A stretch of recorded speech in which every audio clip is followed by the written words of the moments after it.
Namo tassa bhagavato arahato samma sambuddhassa. Namo tassa bhagavato arahato samma sambuddhassa. Namo tassa bhagavato arahato samma sambuddhassa. Buddhang saranang gacchami, dhammang saranang gacchami, sanghang saranang gacchami, dutiyampi buddhang saranang gacchami, dutiyampi dhammang saranang gacchami, dutiyampi sanghang saranang gacchami, tatiyampi buddhang saranang gacchami, tatiyampi dhammang saranang gacchami, tatiyampi sanghang saranang gacchami.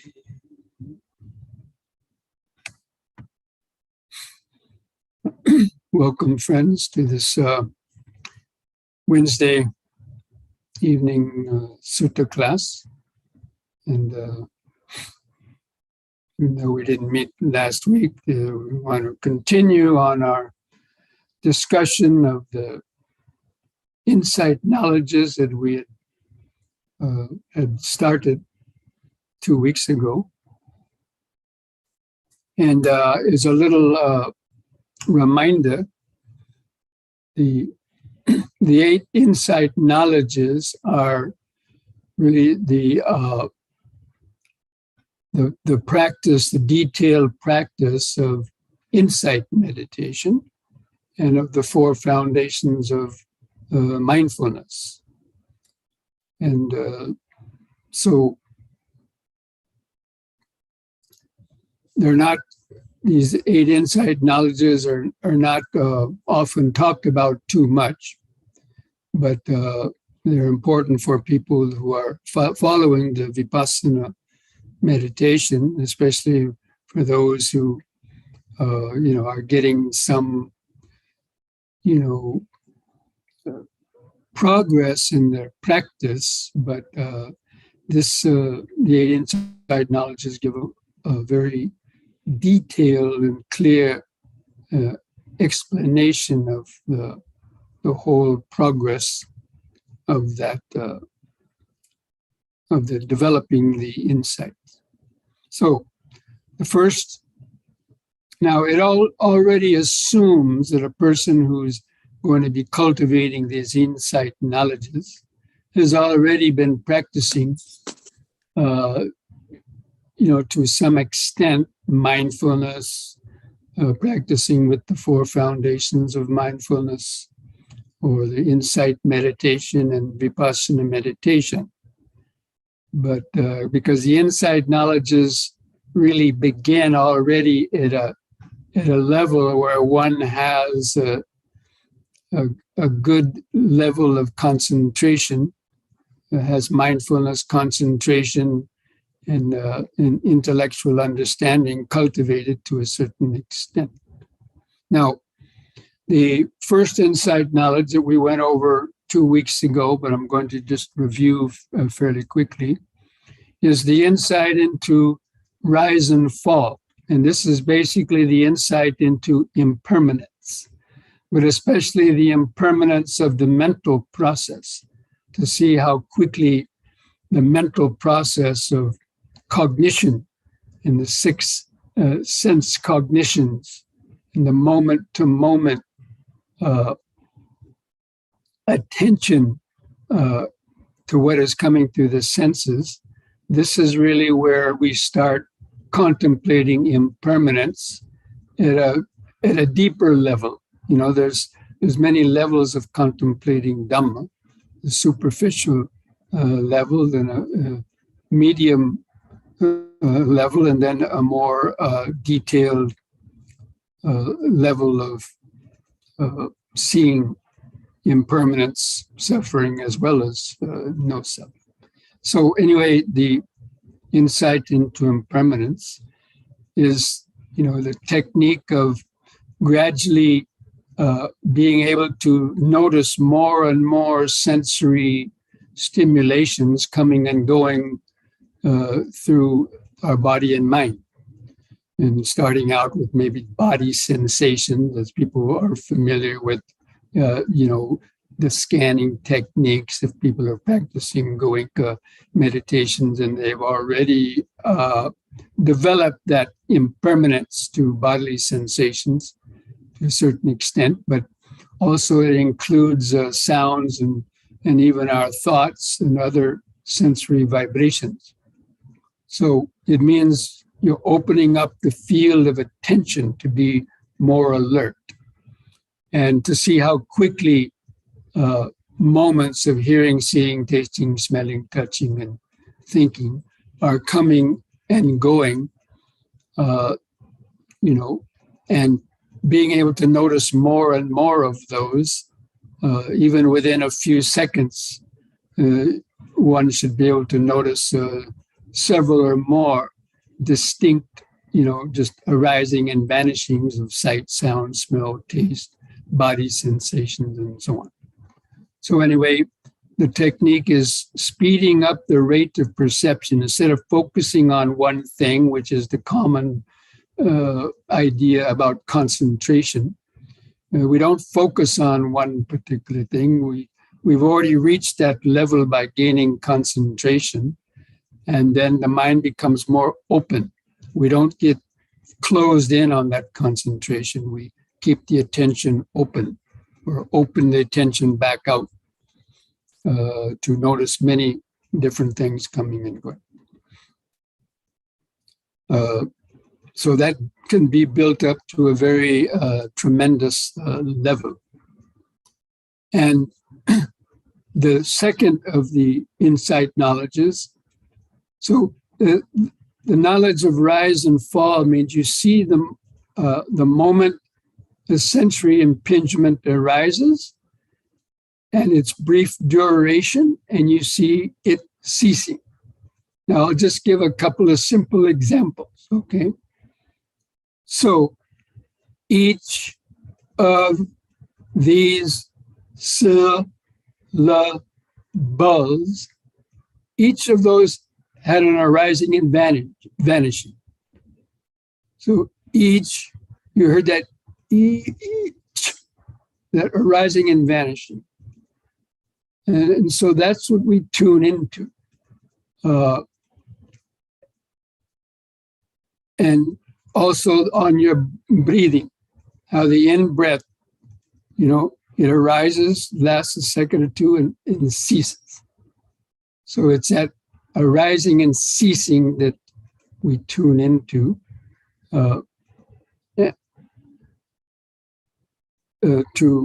to clearly see how everything arises and ceases. But if you still have hindrance and are not concentrated, then it'll be very difficult to see that. So anyway, once the rising and ceasing is built up, it becomes virtually, you can notice hundreds of arising and vanishing coming through your senses in a matter of just a few seconds, if you're very concentrated. But it takes a lot of practice, and it takes a lot of sustained momentum in mindfulness and the concentration. You have to be constant. That's why momentary concentration is considered to be the best form of concentration, because that's the meaning of it. Momentary concentration is the ability to see each moment, the mind being at each moment as it comes through the senses. Anyway, then the second insight knowledge is the knowledge of ceasing, that arising and vanishing builds up such speed that you don't even see it arising. It's like tracer bullets being shot out of a machine gun. All you see is all you see is something vanishing. Or a shooting star. That's also a good example. If you've seen shooting stars at night and you're looking up, all of a sudden you just saw something vanish through the sky. Largely, you didn't even see where it came from. You saw something just vanished. And so that's the knowledge that the mind is just made up of mind moments, of millions of these sensory stimulations arising and vanishing. And also, the mind doesn't have any time to hold on to any of these sensory phenomena. And the past and the future, in other words, it interrupts the perception and clinging process. So the mind at this point is no longer clinging or holding on to any of the sensory stimulations, sensory impingements. And therefore, the past and the future related to those objects doesn't come up in the mind. And so and when that happens too, the sense of self starts to get very, very, starts to fade away into the back of the mind. So this is also called, is part of the cessation. That means you're no longer really able to identify anything coming through the senses because the mind isn't paying enough attention to any particular one. And therefore, it seems like they cease. And so it seems like the conditioned world is kind of just fading away, ceasing. So the meaning of ceasing is the mind is no longer creating the perceptions of individual objects, and even the sense of ourself starts to fade away, starts to cease, because the sense of self is just another thought within the mind that's kept, that appears to be real only when we are clinging on to the objects that this self is identifying with. So when you're no longer clinging on to any of these sensory objects, the sense of self starts to fade away because the ego is directly related, the sense of self is directly related to the amount of attachment or identification you're giving to objects and remembering their past and their future. So this is a very important insight into understanding the mind and understanding consciousness as well. Is when the rate of perception builds up speed, things disappear. And there's this example of the propeller on an airplane. Now, if you've ever ridden on a propeller airplane and you've looked out the window before the airplane starts its engines, then you can see the 5 or so blades of the propeller. And then when the engine starts up, the blades start to turn. And the quicker the blade is turning, you can no longer easily see the individual blades. And that builds up speed.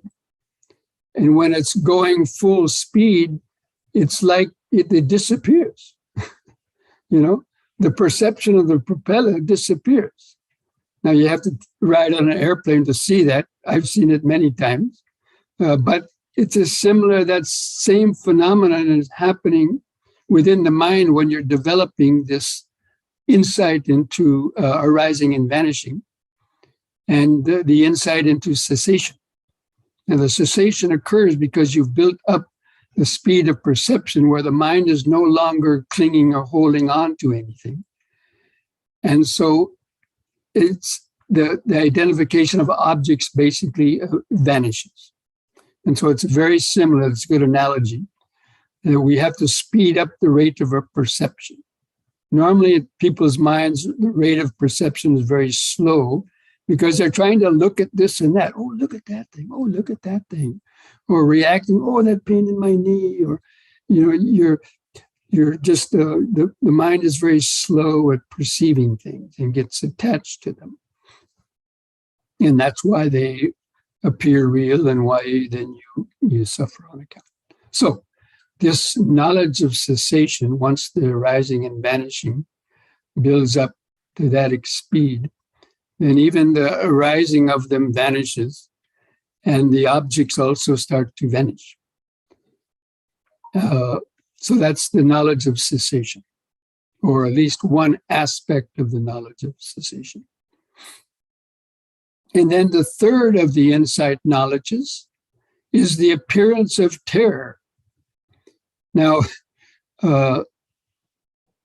it's the appearance of terror means that the terror applies to being terrorized by ignorance. That means we understand that our whole life, all these objects, the material world is basically kind of empty, but we've been under the influence of ignorance to think all these things are permanent and stable. And, a whole life revolves around, getting things and enjoying things and struggling with things. But that is mentally largely created within our mind because of ignorance.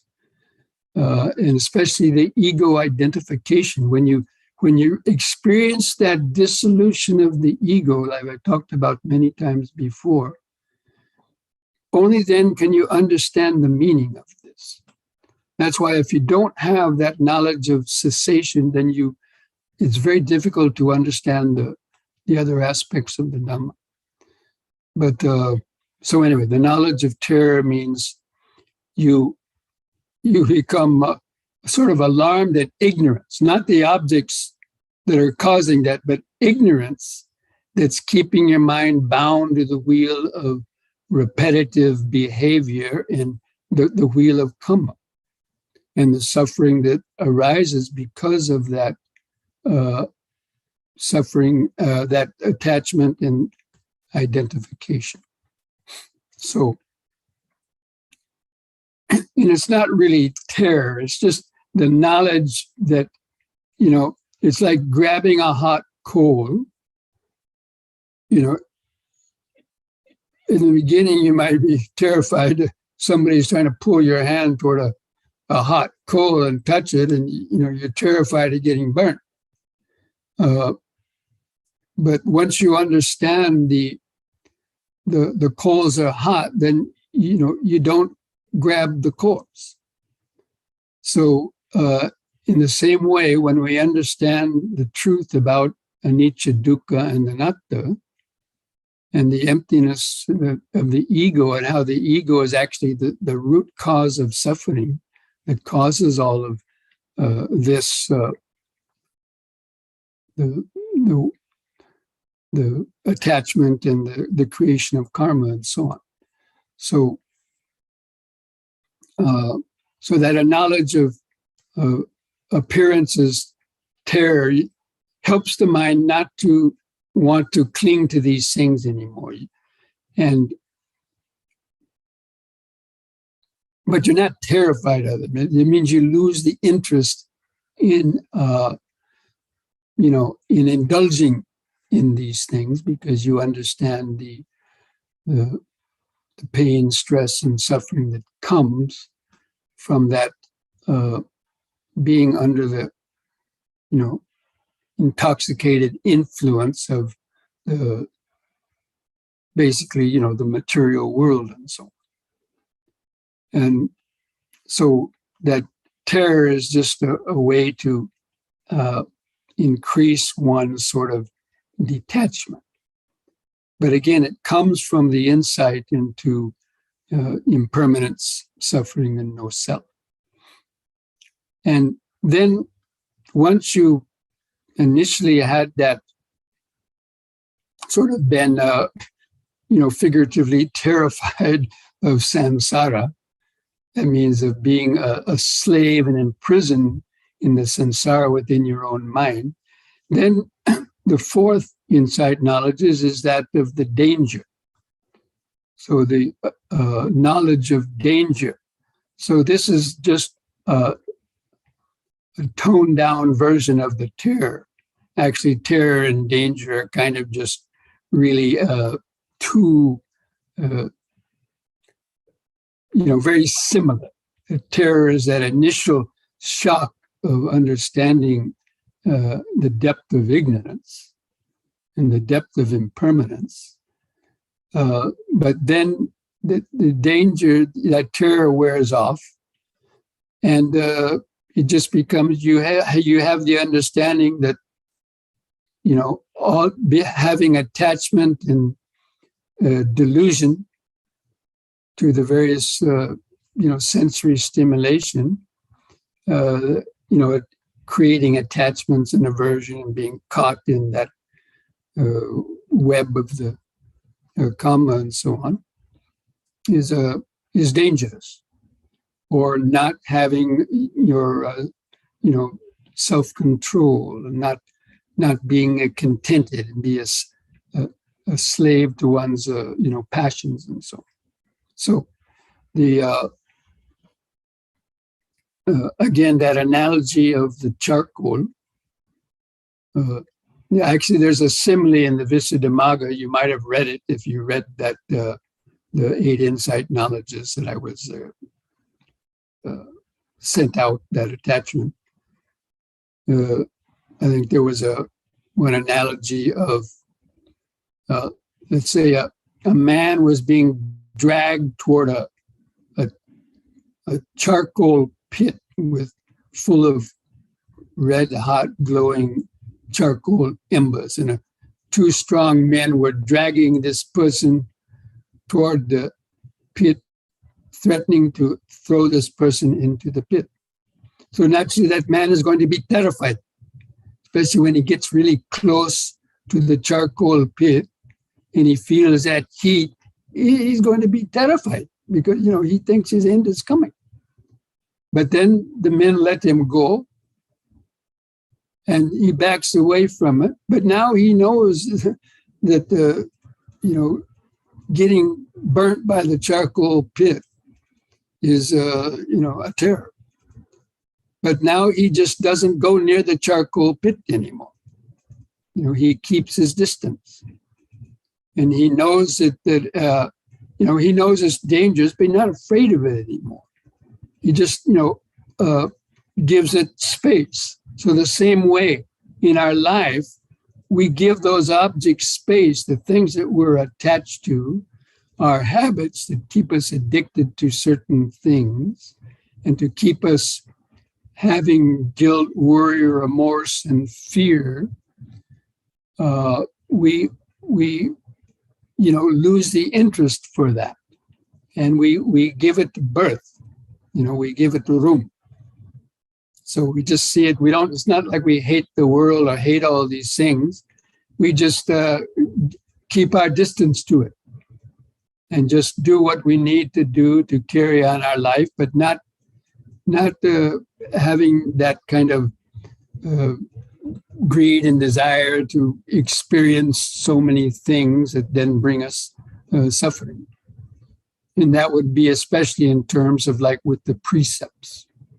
So that's why practicing sila, and if one practices the 5 precepts, that alone is going to keep 90% of that danger away that brings us a lot of suffering.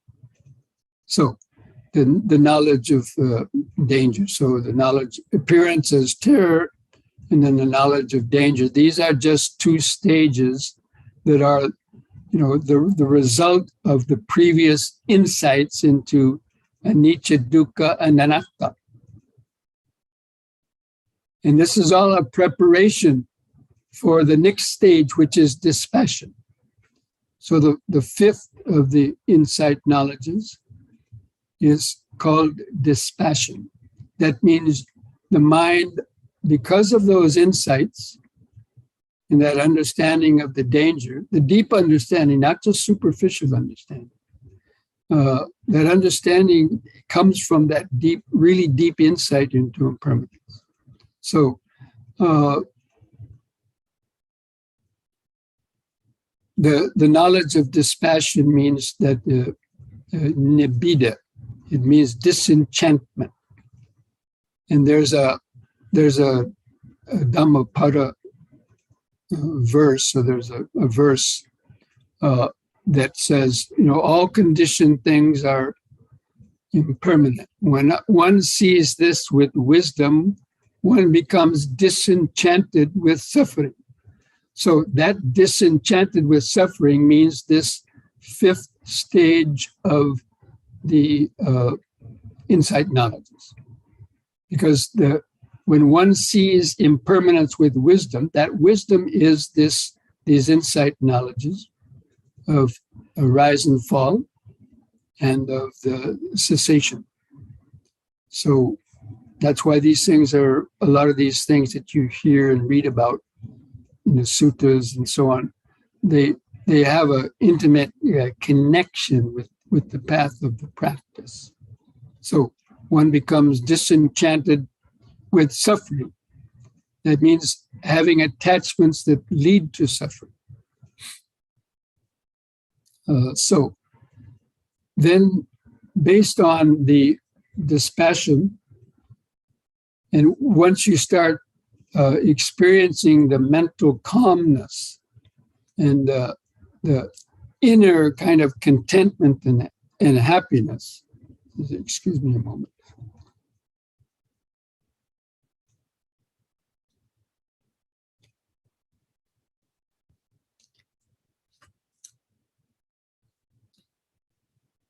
So, once you experience that mental peace of mind and are less stressed out, and especially when you meditate, you can enter into this more easily into a deep level of present moment awareness and this contentment with just being in the present moment and contentment without so much mental agitation, wandering, craving, running to the past and the future. The mind has sort of gone beyond that. And you experience this very deep state of present moment awareness, then that's what enhances the dispassion and then the desire for deliverance.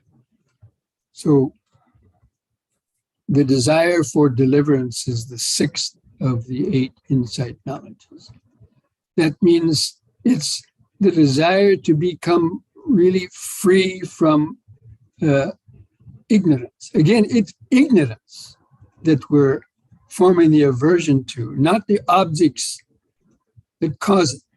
Because an arahant, an enlightened person, can be surrounded by all kinds of sense objects, but they're not going to cause them any craving or desire or any kind of suffering on account of that. So it's not the objects that we are forming the loathe about, it's the ignorant attachment to them and also the ego identification, the sense of the I that's always trying to get into the mind, when actually that sense of I is basically just a mental bubble within the mind. It doesn't really exist absolutely. We've talked about that many times before. So the desire for the deliverance is, again, it becomes that helps you to continue your practice, to help you to keep practicing and to help, letting go of, more and more types of unnecessary distractions and so on in the life that you see directly causes the mind to lose its its spacious awareness, and it's, bringing back more stress and anxiety. And then the seventh of the 8 insight knowledges is what's called reflection, the knowledge of reflection. And this simply means you keep going back, and you keep reflecting and meditating on the impermanence, the nature of suffering, and the no-self nature of, the 5 aggregates of clinging, the form, feeling, perception, volition, and especially the consciousness. You go reflecting on it over and over and over again in so many different ways. And all of those ways have been explained in that attachment, the 8 insight knowledges attachment that I had sent out several months ago. And if anybody had failed to get that and who wants to have it, you could email me to our info@lionwisdom.org and ask for a copy of that attachment that explains in detail. It's from the Visuddhimagga, these insight knowledges. But basically, reflection means you just, in your by now that reflection and so on, contemplation is going to be very, very strong. And every time you sit down and meditate, the mind will easily come back into these levels. And it's just like hammering it deeper into the unconscious mind, these truths about anicca, dukkha, and anatta. Now, again, so this meditation is not that popular with a lot of people because a lot of people think this is threatening to their life. And in some ways it is, if you have strong attachment. But for those who really want to, to go deeper into liberating the mind, this is the Buddha's very carefully thought out method for releasing the mind.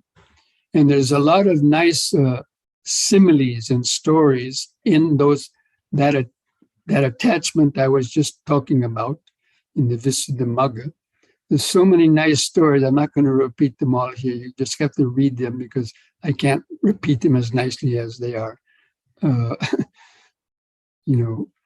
explained and written about in the in the Visuddhimagga, especially in that 8 insight knowledges attachments. And they're not just one simile, there's 6, 8, or 10 similes covering so many different angles that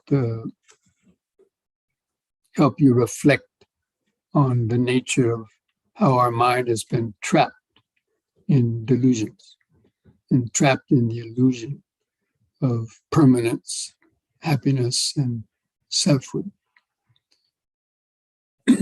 So all of this is a way of contriving the means for deliverance. This is a very specific, system of meditation. And not every system of meditation is going to necessarily get there, but there are some other systems. It's basically talking the mind out of itself. So in Zen practice, they do that too with koans. They kind of drive your mind into a corner where the mind can't think anymore, and it drops its thinking and enters into some state of emptiness. So, but this is the Vipassana method cultivated by the Buddha.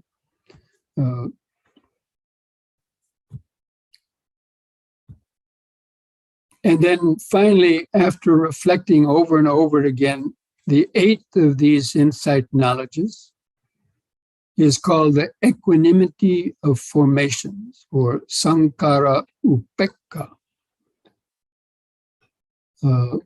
And basically this means the mind has, through all these previous contemplations, and seeing the danger in forming attachments, and the danger in being sunk in ignorance, and then the cultivating the dispassion, the desire for deliverance, and then reflecting over and over again, the mind becomes equanimous. That means it's resting in that state of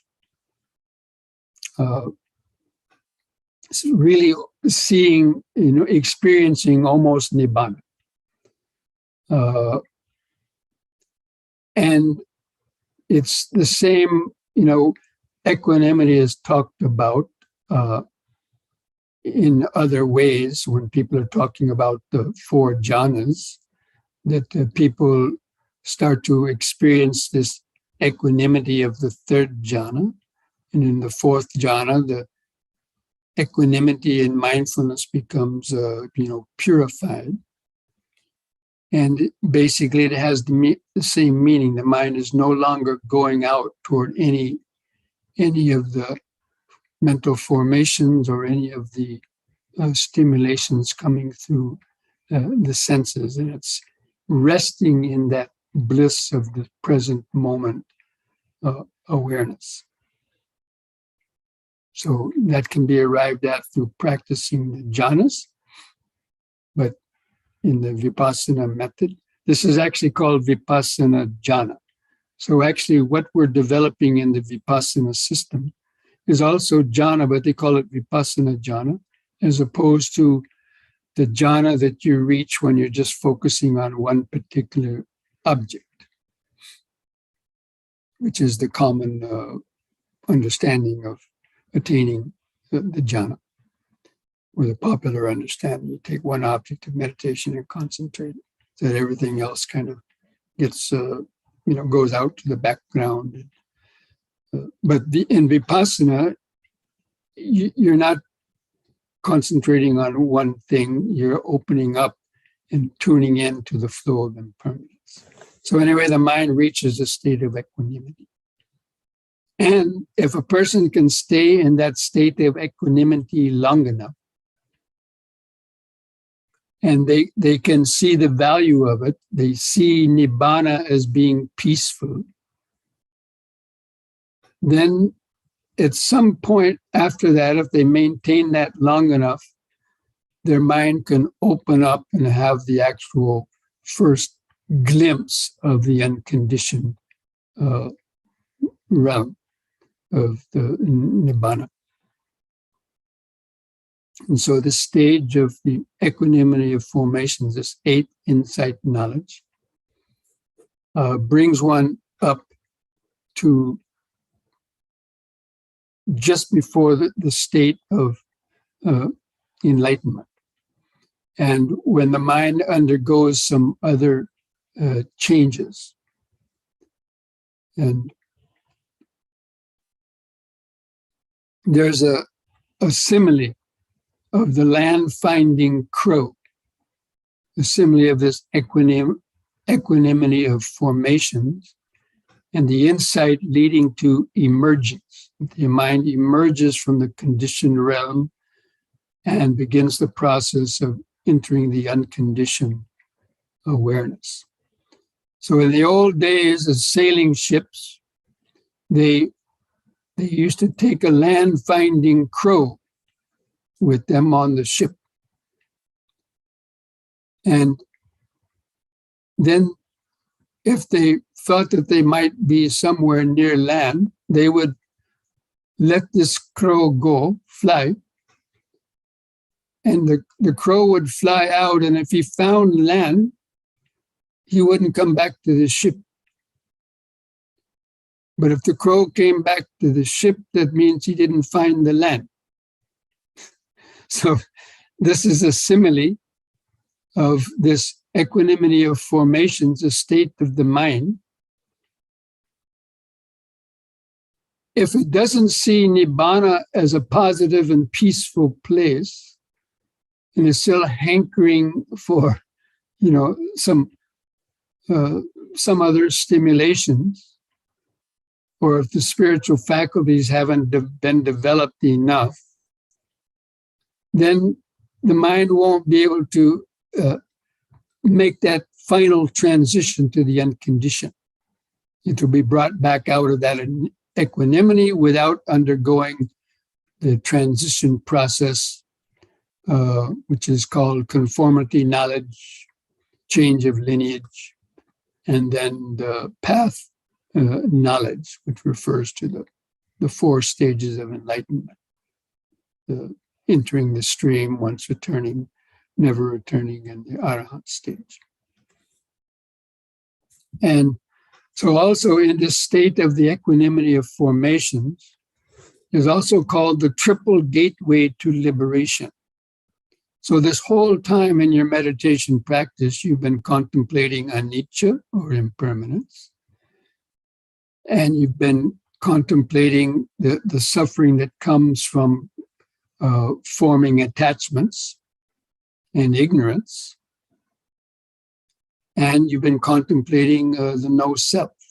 So that's called the triple gateway to liberation. And a person can choose one of those to focus on in their meditation over the others. So by contemplating impermanence, one develops what is called the signless element. By contemplating suffering, one develops the desireless element. And in contemplating no self, one develops the void element. That means seeing voidness, void of any self or owner or controller that's within the consciousness. So a person, usually you understand or you see those things all together, but a person can spend more time contemplating one of those 3, depending on their own inclinations. But usually the one that Buddha talked most about was developing the signless element. By contemplating impermanence, you almost naturally understand suffering and will have that desireless element also, and then the void element. So anyway, it depends on reaching that state of equanimity and being able to hold that long enough. And at a certain point, depending on the stage of your practice, and some people may, be able to make that transition and attain those other levels,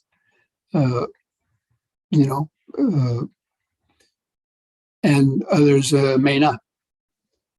And that all depends on one's past karma and current situations also, and the ability to.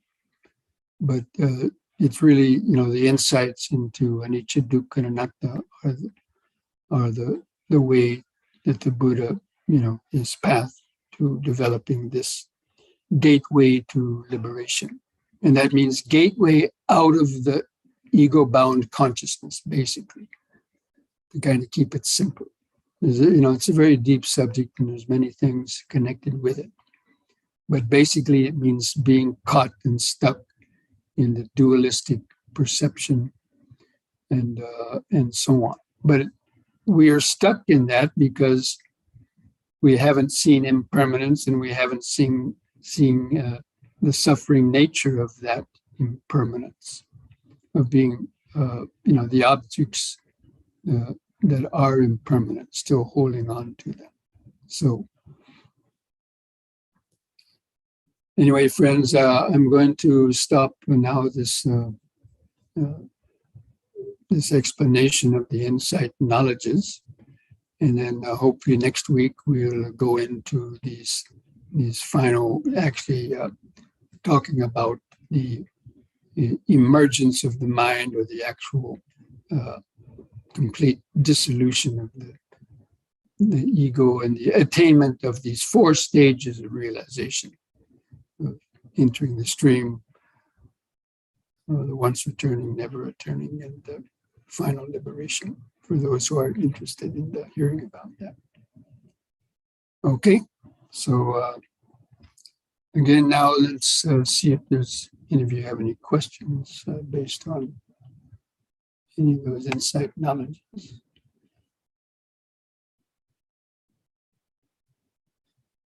Looks like there's only one chat. I might give a few minutes for anybody who might want to write a question. So while we're waiting, we'll take a little break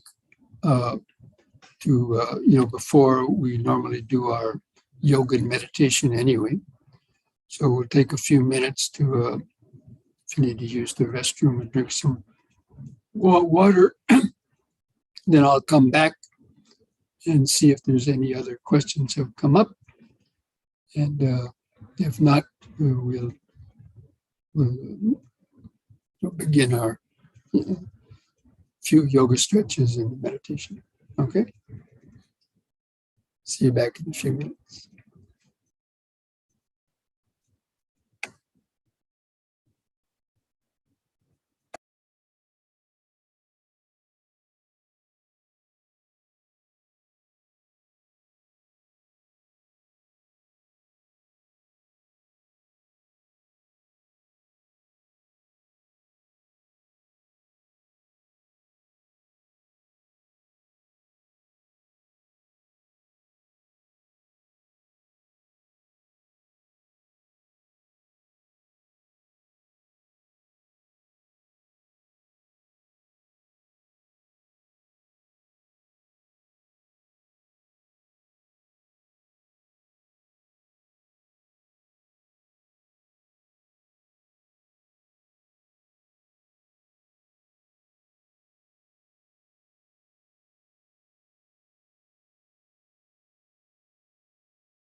Okay, friends. So it looks like there might be some questions written in the chat box. So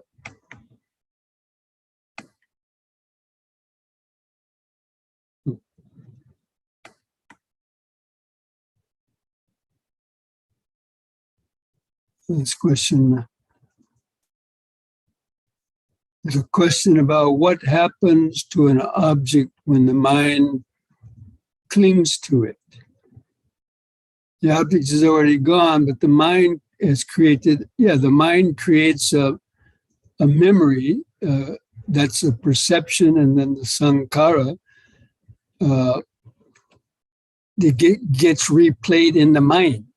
So there's two kind of objects. There's the physical object that initially got your attention, but then, that object is already gone away, such as, let's say, sounds, but you keep on thinking about it because you're attached to it in one way or another.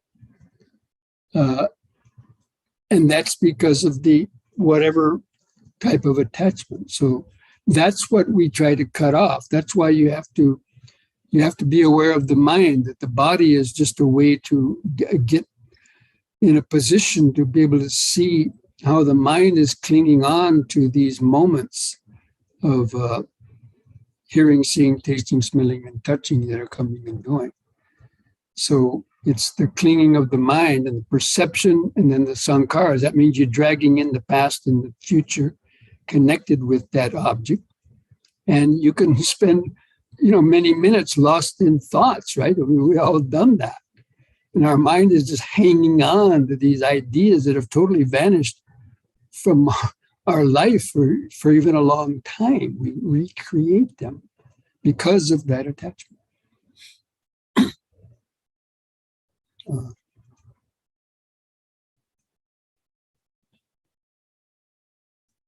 How do the 5 hindrances affect the arising?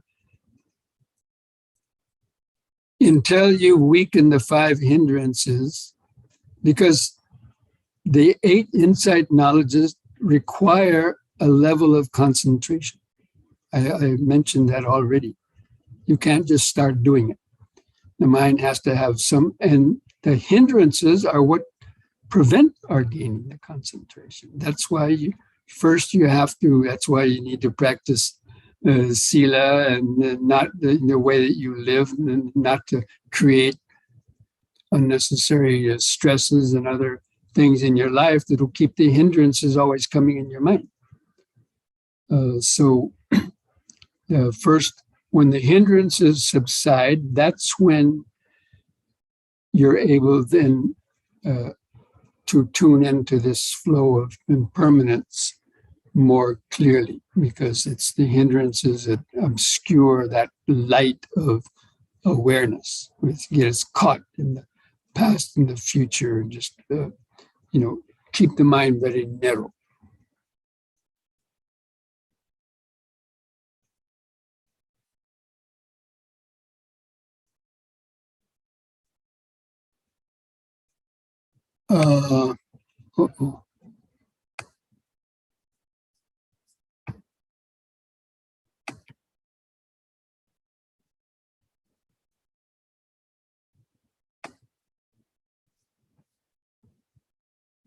Something happened here. Okay, patience.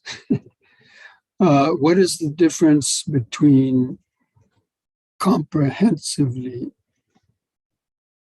sensations used in Vipassana and feelings?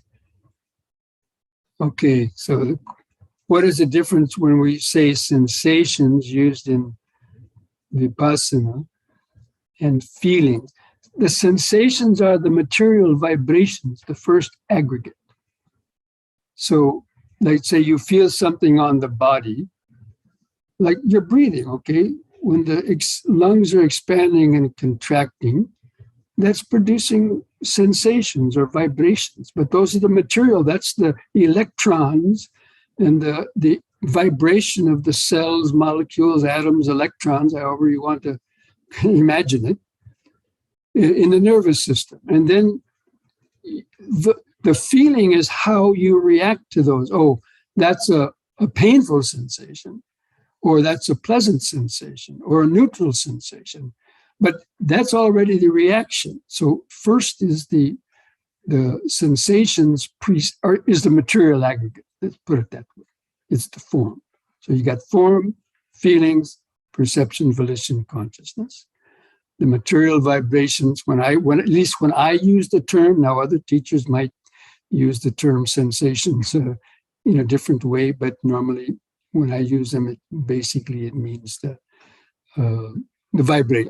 In fact, I prefer to use the term vibration. You've heard me use that many, many times. So and the feeling is just the tone of that vibration, which is a mental formation. The mind, because of its past habits, it's recognized certain sensations as being painful or unpleasant, other sensations as being pleasant, enjoyable, and then many others as being neutral. Oh, what happened? Excuse me.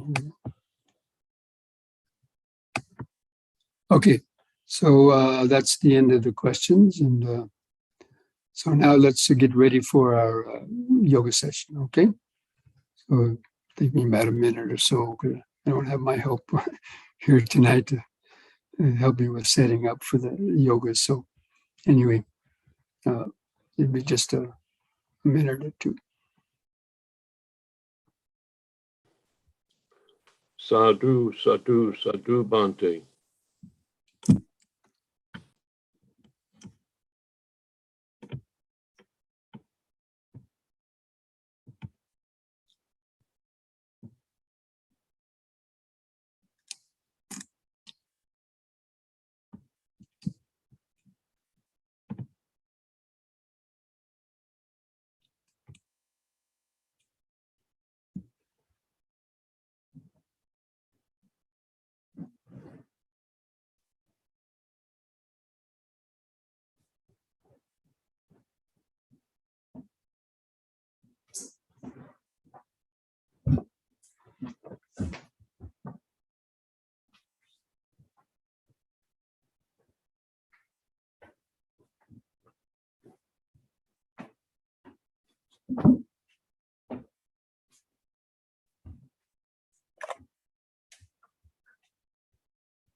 Okay, friends, try to stand straight.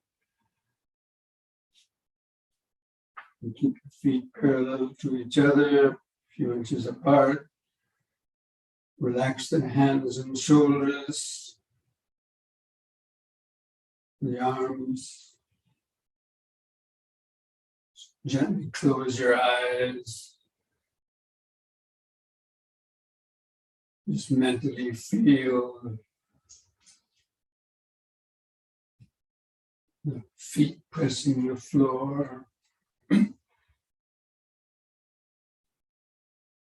to feel the outline of the standing body. Then begin some deep, slow breathing. After breathing in, hold the air in the lungs 2 or 3 seconds. Allow the oxygen to get into the blood. Turn to start on the out breath, feeling the last bit of air go out of the lung. It's developing this mindfulness. Breathing in, letting go of the past and future.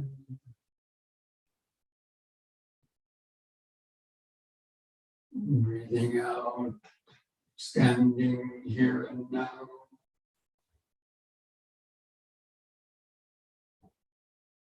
Breathing in, letting go of the past and future.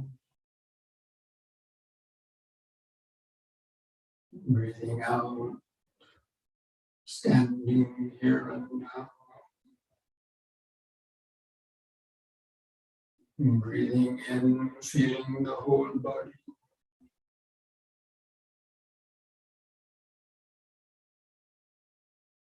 Breathing out, feeling the whole body.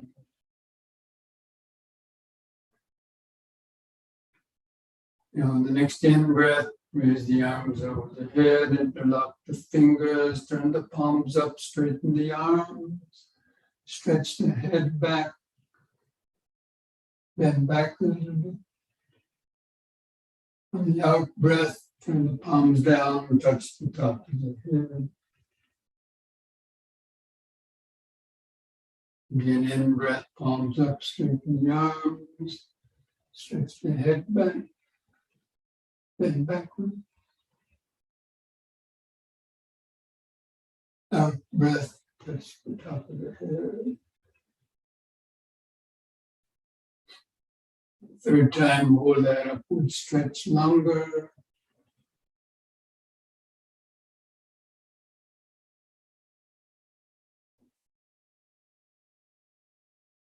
And release the fingers, the out breath, arms back to the side.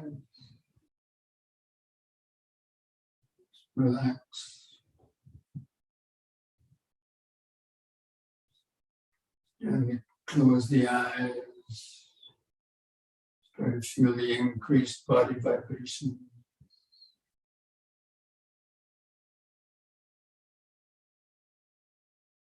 Feel the feet pressing the floor. And feel the outline of the standing body. Just remember the present moment of standing. Standing. Standing.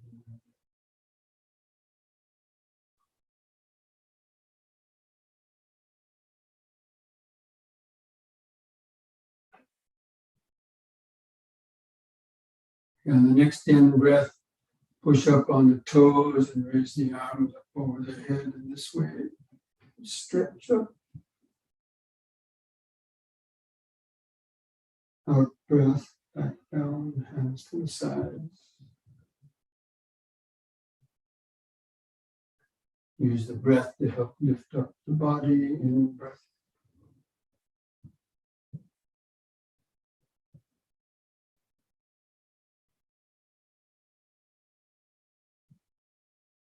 Out.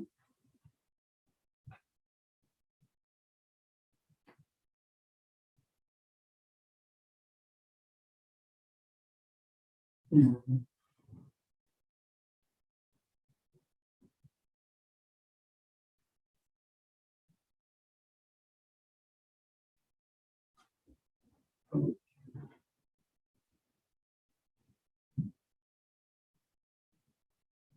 Relax. Your awareness rests behind the eye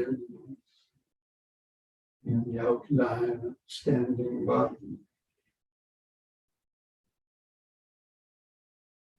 All this vibration, sensation coming and going.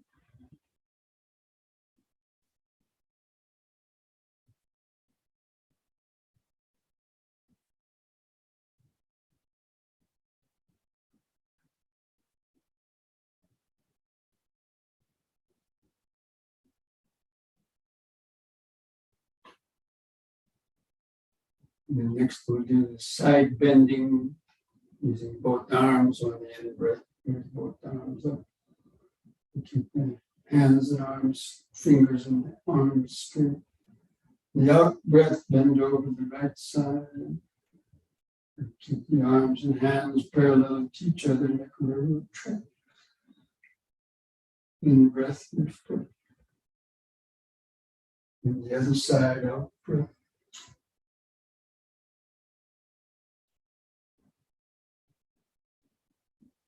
In. And to the right, out breath.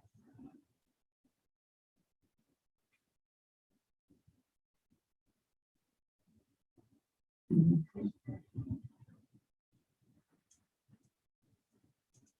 Out.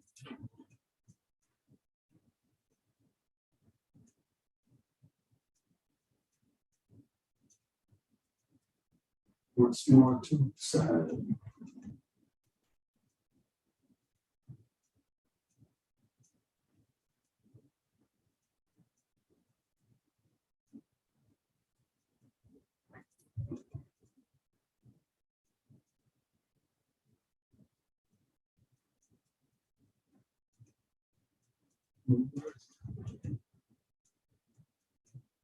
Out breath, lower down, right.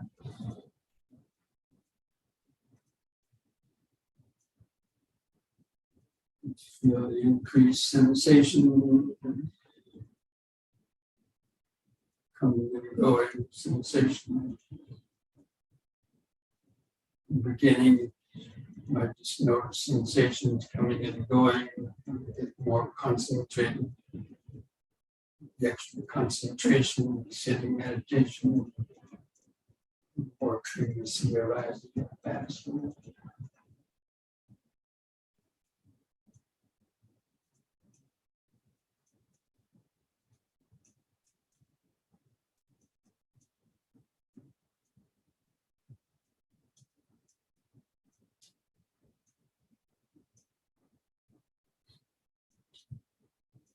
Now spread the legs apart. And do twisting from side to side, holding the arms out. Breathe in. And out breath, twist to the right. Keep the eyes focused on the hand, going back.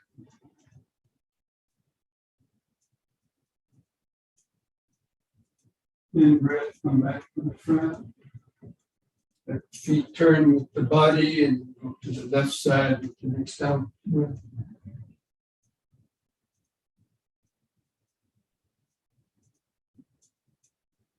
In breath, back to the front. Continue that.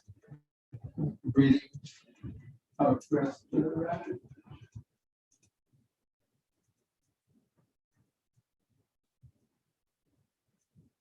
In breath.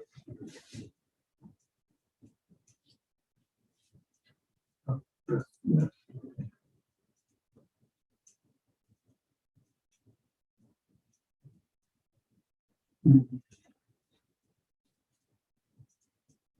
Once more to the side.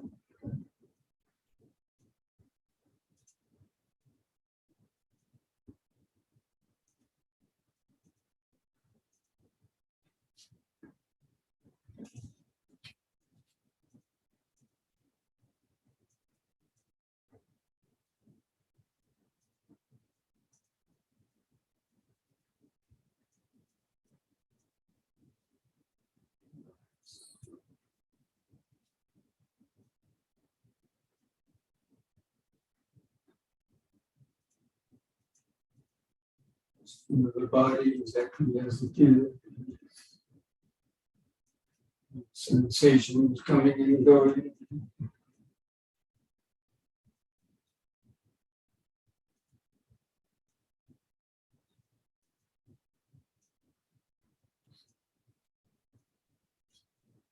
Now bring legs and feet closer together. Standing straight with the head turning, the breath, head to the right. Go to the right shoulder.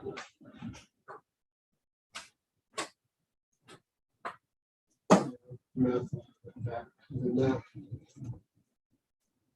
And go to the left shoulder.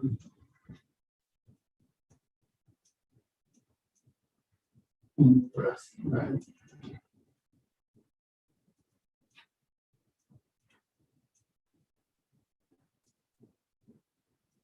Breath left.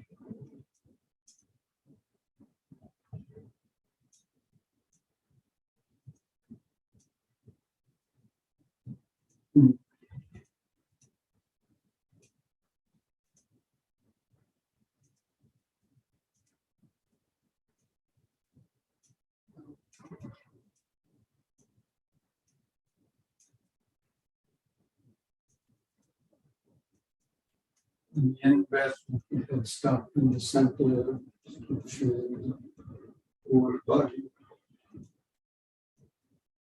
Sensation coming and go. Relaxing, vanishing.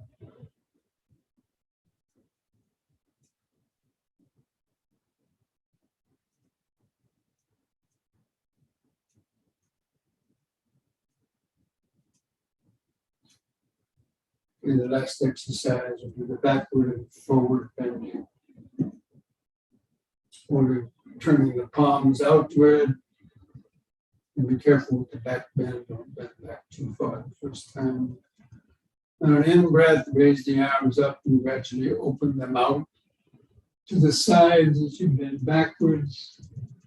And the arms out to the horizontal position.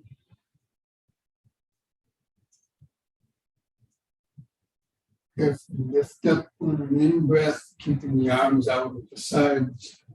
On the out-breath, lower the hands and arms down toward the floor. Touch the floor. Try to keep the legs straight. Keep standing up, turn the palms outward again. In breath, with the arms up and outward, then back.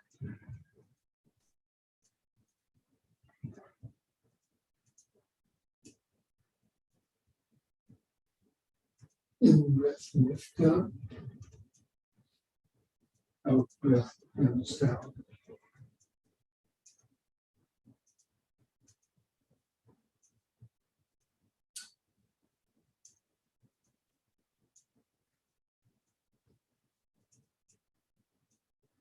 And standing up, palms outward again, raising the arms up.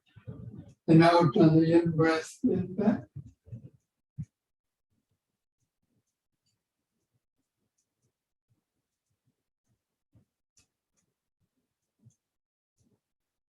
Lift up. Out breath, hands down towards the floor. And lift it. Hold that downward stretch longer. There's little bones at the base of the spine stretch out. Move straight.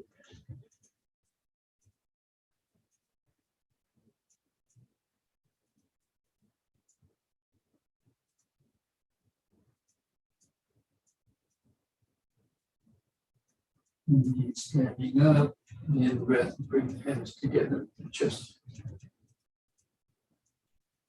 The out breath, arms back to the side, relax. The eyes closed. Feel all those pulsations, vibrations.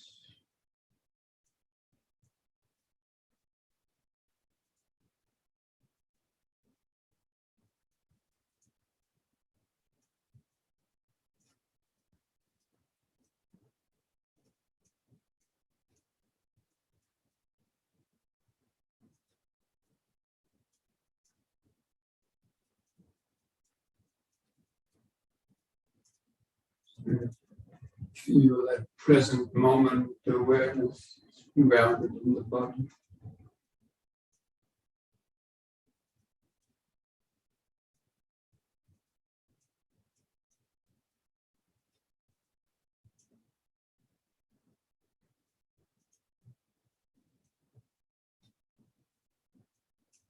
Letting go of the thoughts, mental activity.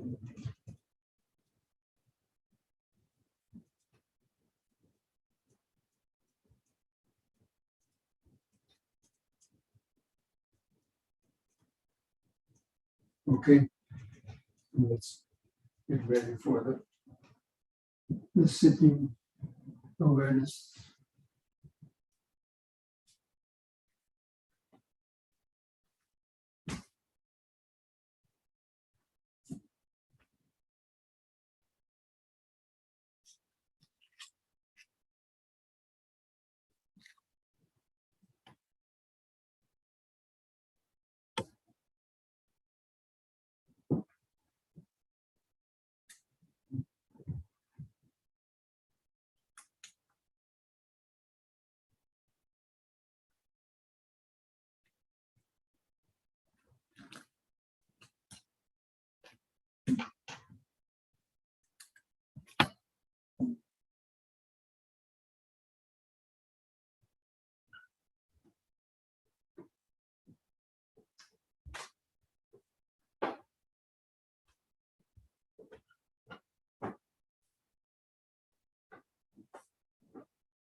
Okay, friends, let's try to sit straight, keeping the spine and the back of the head in a straight line.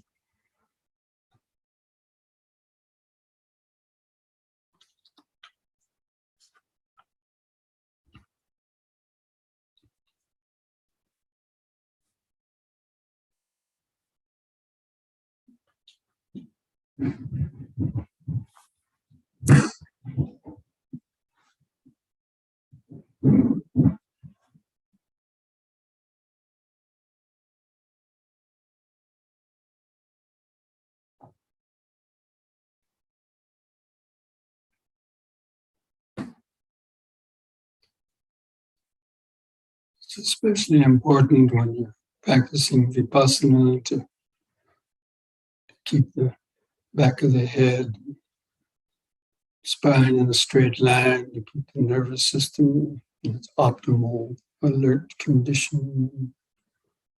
So you can more clearly notice things coming and going. So just gently close your eyes.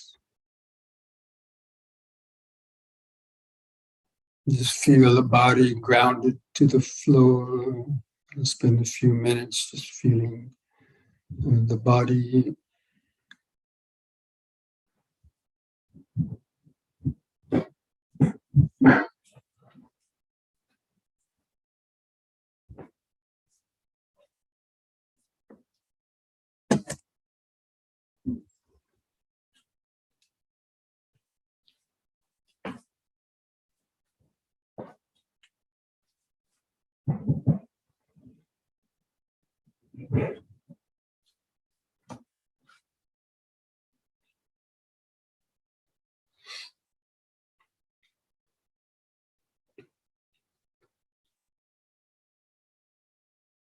Feel where the buttocks and the feet pressing the floor underneath.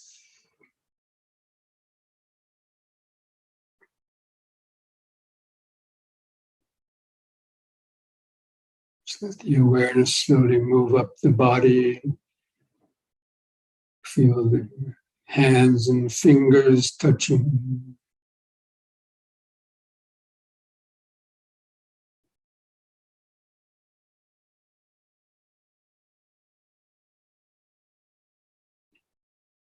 Feeling the weight of the arms hanging from the shoulder. Relax the shoulder.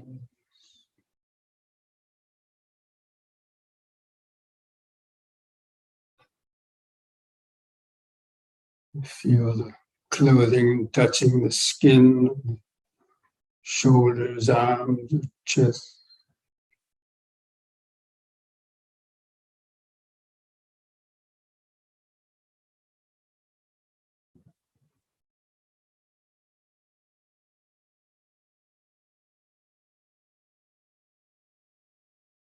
You feel the head balanced on top of the neck.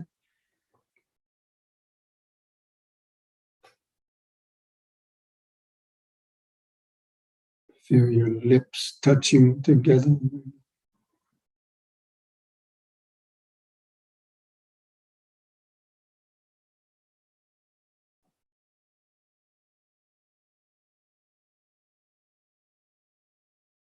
Just feel the nose, the outer nose.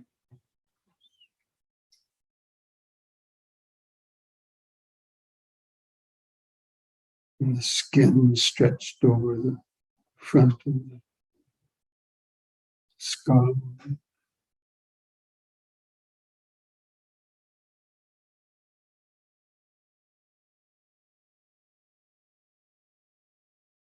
And let your awareness kind of just rest behind the eyes.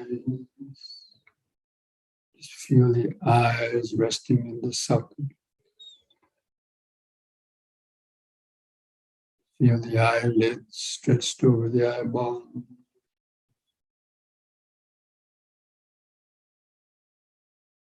Just feel all those little sensations in the eyes or eyelid or any eye movement.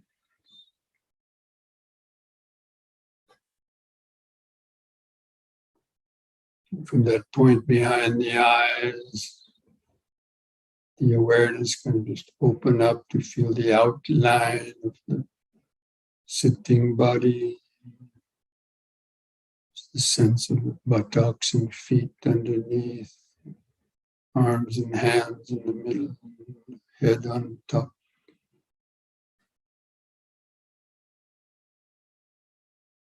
Feeling the clothing touching the skin on different places.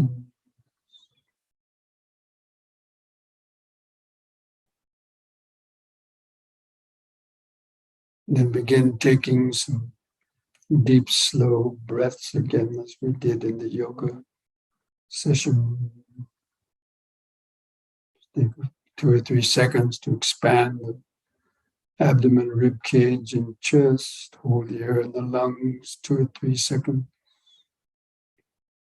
Feel the subtle sensations and feel the contracting out breath. The last bit of air go out of the lung. Just continue to take several more deep, slow breaths like that, cultivating this basic mindfulness. And breathing in, letting go of the past and future.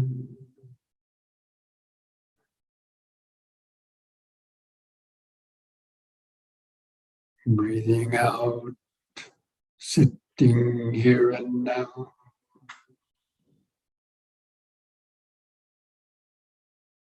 Breathing in, letting go of the past and future.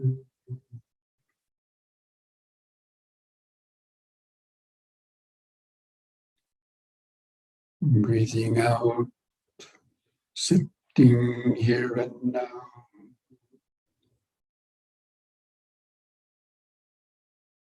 Breathing in, feeling the whole body.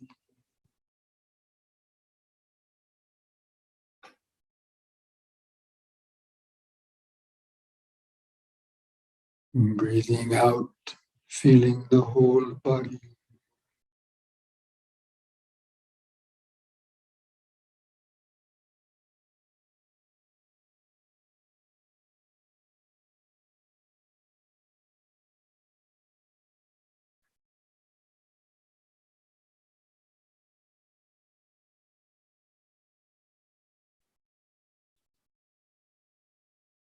Let's try to continue taking a few more deep, slow breaths. Feeling all those different sensations of expanding and contracting.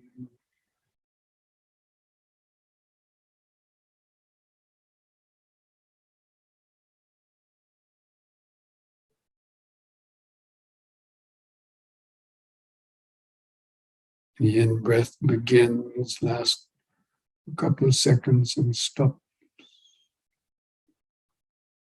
The out-breath begins, lasts a couple of seconds and stops. That's the arising and vanishing, or the rise and fall, the perception of rise and fall.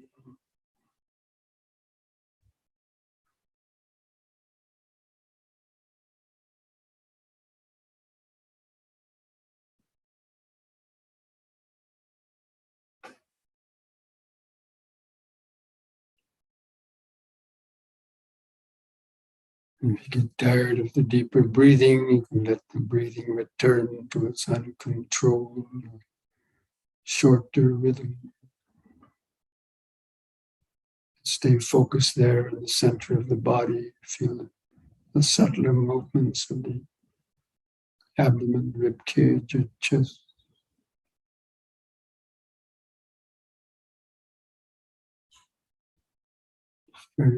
Be like a scientist sitting in the laboratory,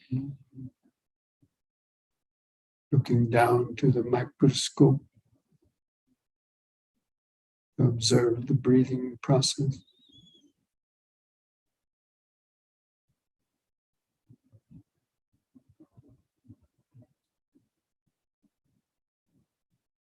Just tune in to notice that first moment of expansion, the moment the in-breath stops, and the brief pause, and feel the beginning of the out-breath when the out-breath stops.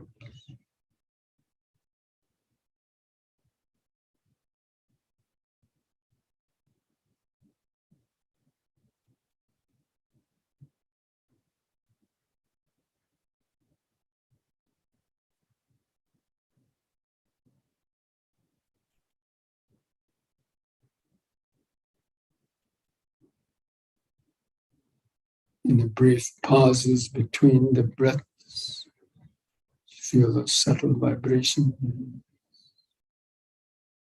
Feel the larger body around the breathing,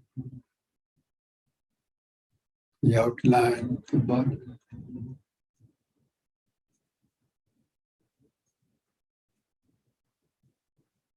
Just try to maintain this present moment awareness. Breathing in, sitting. Breathing out, sitting.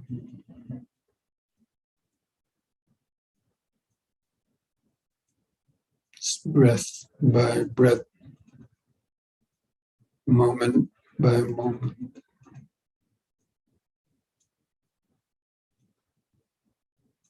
As you try to feel sensations of the clothing as you rub against the stomach, rib cage, and chest. And the expanding and contracting movement.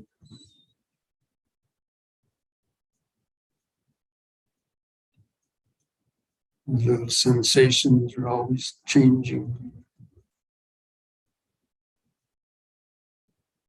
Each little change is its own arising and vanishing.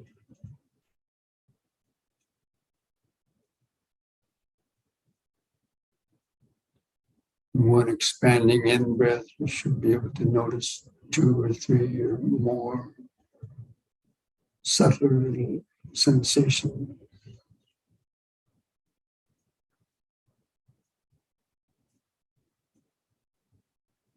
Just turn up the power of the mental microscope.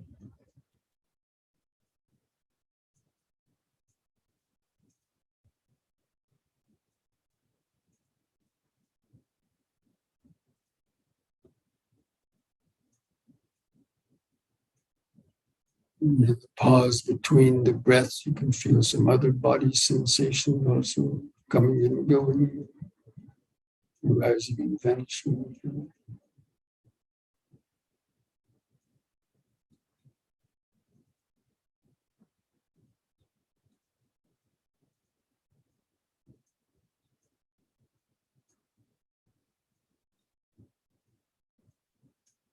In the in-breath, arising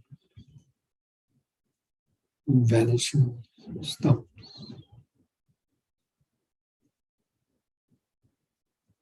The out-breath, arising, begin, and stop.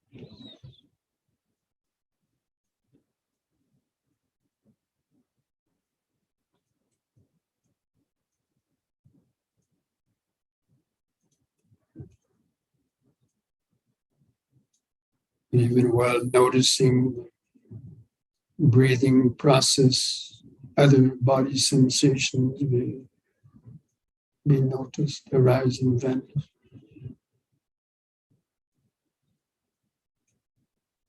Face, your hands, the body, and in the background.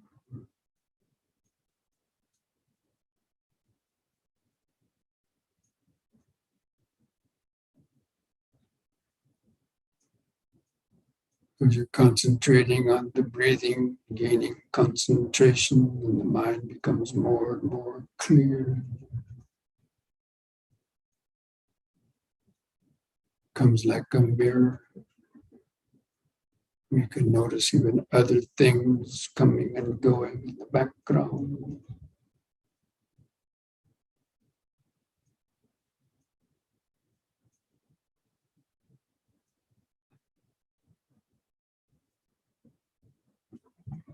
Even the sounds of this voice are just arising and vanishing at the same time as you're breathing.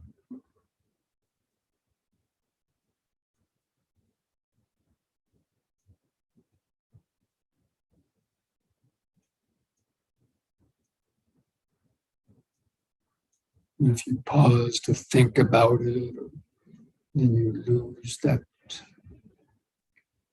clear quality of things vanishing.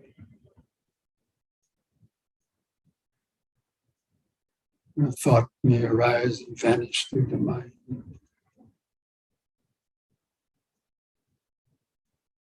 You always keep coming back to the breath as you're tethering pulse.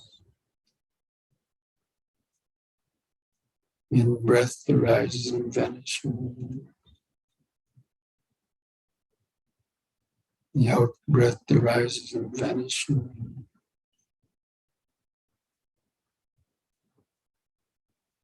Other bodily sensations arising and vanishing.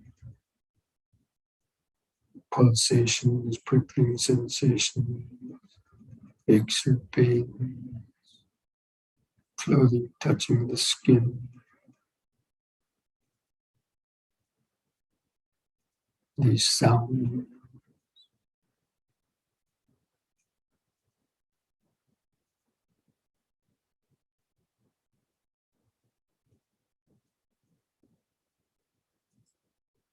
Just allow the awareness to gradually expand and open up more and more. Notice more and more sensations or sounds arising and vanishing.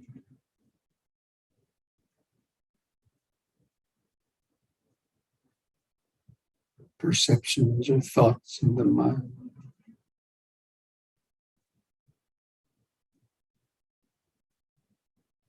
Five aggregate material vibration, pleasant or painful feelings, perception, thoughts or urges.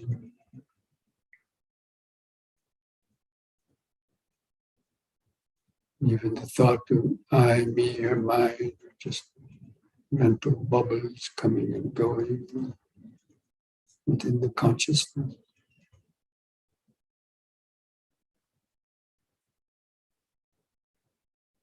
Without clinging to them.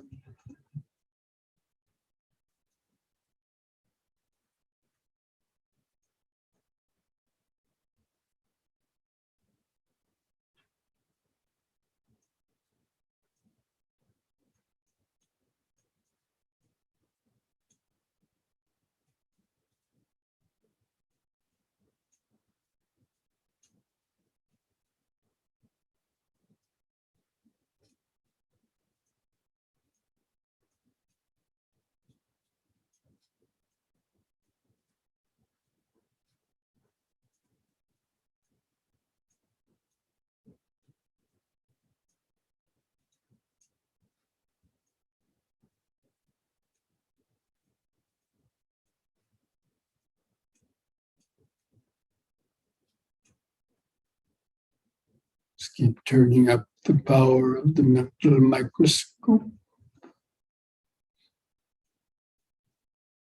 Notice subtler and more sensations, sounds, or thoughts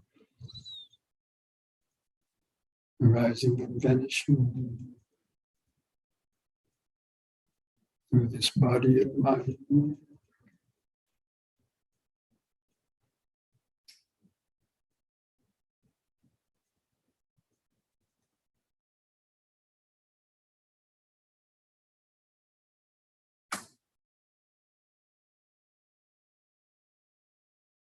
If the mind clings to any of these five aggregates, and immediately distress or pain arises, or agitation.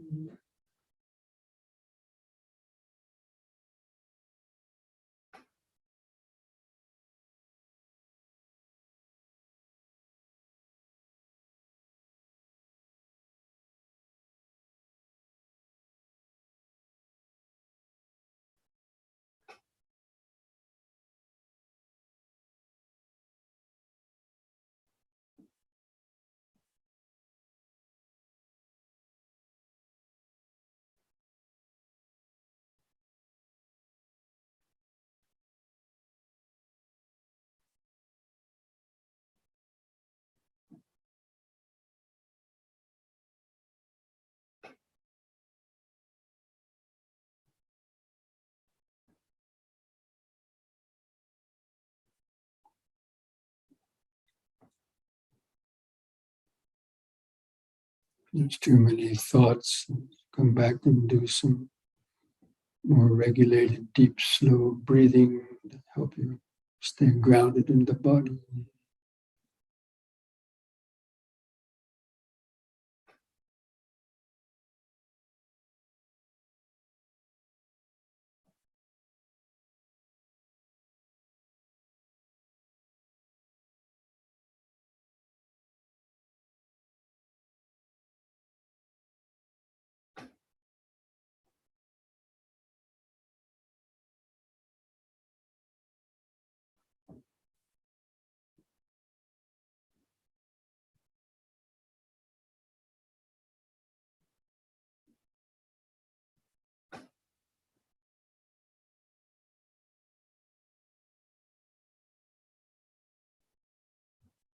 If you catch yourself lost in thoughts, recognize it as lost.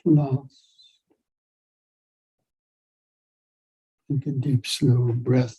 Bring the mind back into the body. Back to breathing in, sitting, breathing out, sitting, breath by breath, moment by moment.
Breathing in, sitting,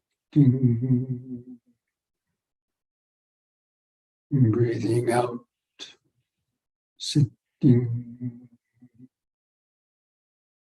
Sensations come and go. Pleasure or pain come and go. Perceptions come and go. Thoughts and urges come and go. Thoughts of I, me, and mine come and go. These are all just the process of impermanence and change rapidly occurring moment by moment through the body and mind.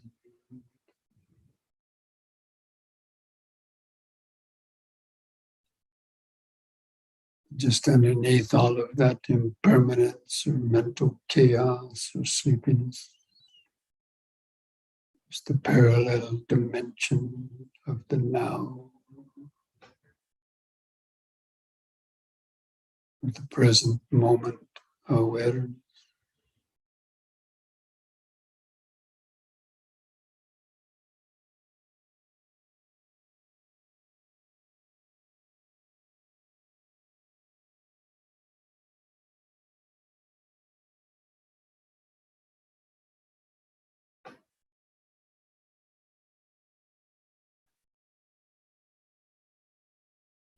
Especially with each out breath, just relaxing the body and mind more and more into the present moment awareness.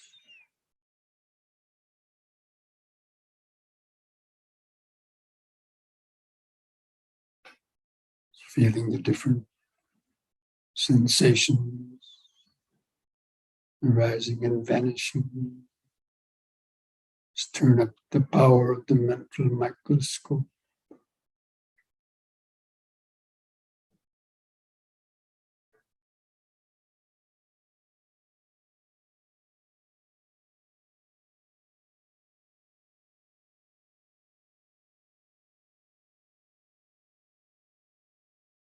You should be able to notice so many different sensations just all over the body. Breathing is in the middle, yet you can still notice sensation in your feet or legs or arms, hands, chest, the head. You don't have to look for them. They naturally arise in the mirror of concentrated awareness.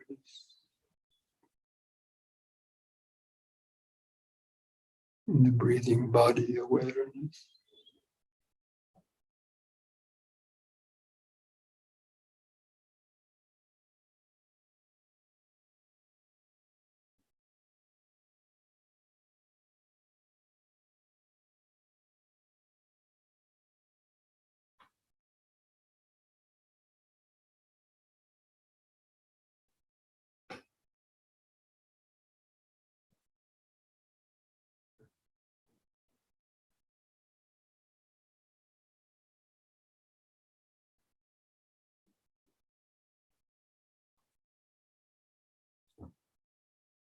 Try to understand the suffering that comes when the mind clings to any particular sensation, sound, or thoughts, and drags the mind into the past or future thoughts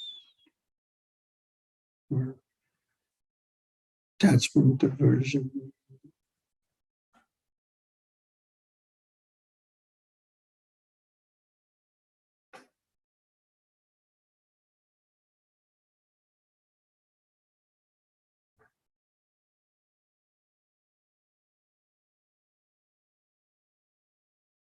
There's no need for the mind to get stuck on any particular sensations or thoughts. There's always so many other sensations, sounds arising and vanishing.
Our whole life we've been caught in the trap of ignorance and conditioning, being held prisoner by our conditioned desires or aversions, ego-centered thoughts of I, me, or mine.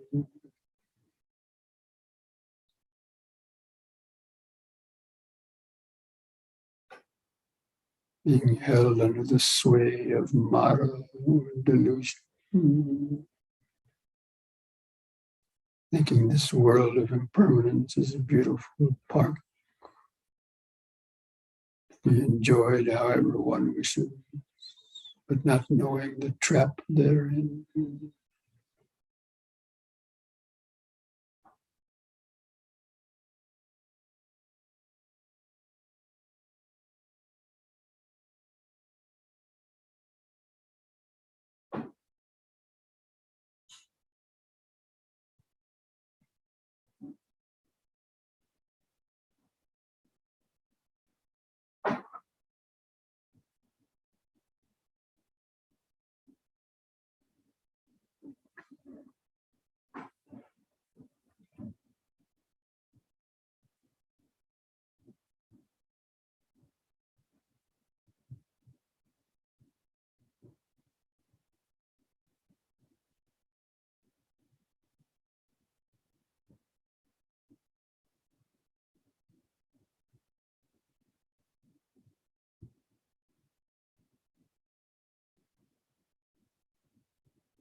Sound of that bell arising, undergoing change,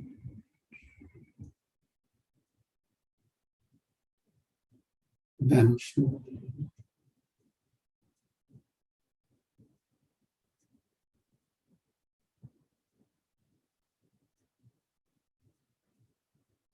Sabbe sankhara anicchati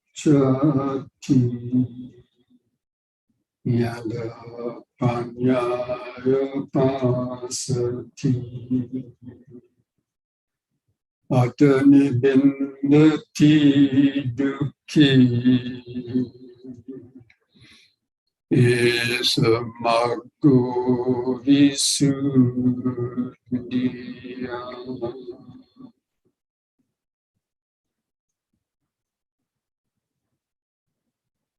All conditioned things, the five aggregates of this body and mind are impermanent. They arise only to vanish away moment by moment. When one sees this with the eye of wisdom, one becomes disenchanted with suffering. This is the path to purity, to freedom.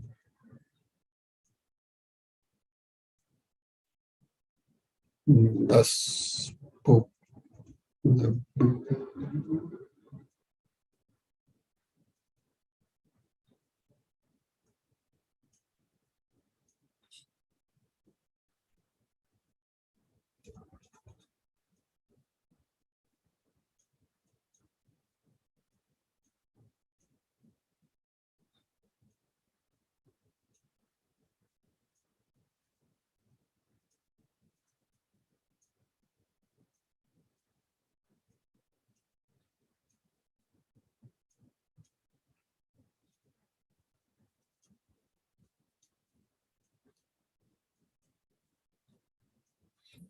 Now to finish this meditation, I invite you to chant the word sadhu 3 times, slowly coordinating that with 3 deep, slow breaths. Do the chanting on the long out breath.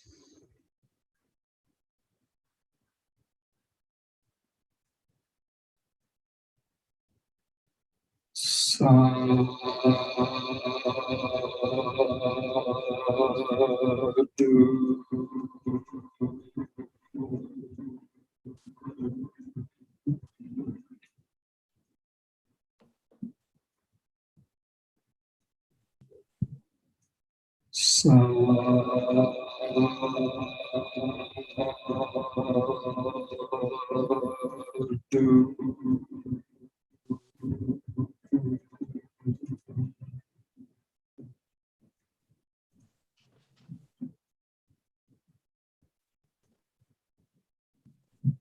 Sadhu.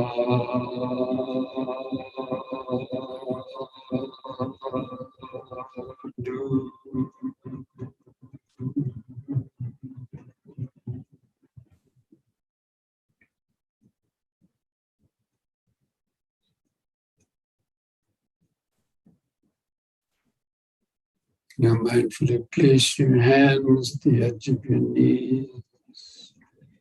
And take a deep, slow breath. In the in-breath, stretch the head back, pull the hands against the knees to arch your lower spine. Hold it a few moments, feel the sensation.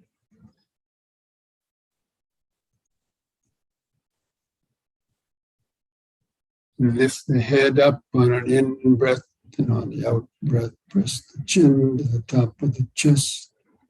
Stretch the neck vertebra.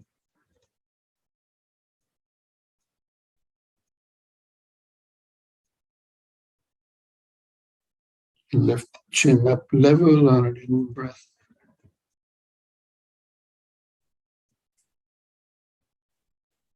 And relax on the out breath. Put a smile on your face.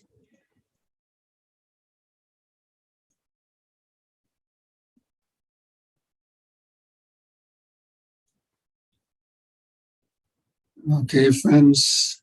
So I hope you're able to get a few insights during that meditation, or see a little bit, at least a few glimpses of anicca, arising and vanishing, an in or out breath here or there.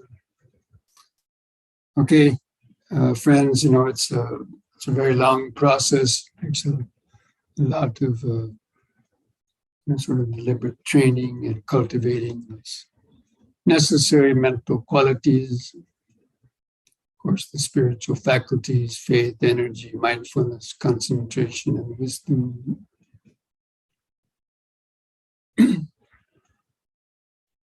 And of course, integrating the practice of sila, or physical and mental discipline in your daily life, also to help minimize the hindrances. Thank you. Mangalam, Bhante. So next week, as I mentioned, we'll try to, finish this kind of series or sequence of reaching the higher levels of insights, path, and the fruits. So again, if you don't have that 8 insight knowledges attachment from the Visuddhimagga that I sent out several weeks ago, then send me an email and request to have that attachment sent, and I'll try to send it to you. There's really a lot of good information, and some of it is pretty deep, and maybe is more than what you need. But there are some very nice similes about what this process we're talking about. Sounds good. Thank you, Bhante. Thank you, Bhante. Thank you, sir. You're welcome. Have a good night, Bhante. Good night. Yes. Have a good week. Mindfulness. Thank you. Mangala. Okay. Good night, everyone. Good night, Bhante.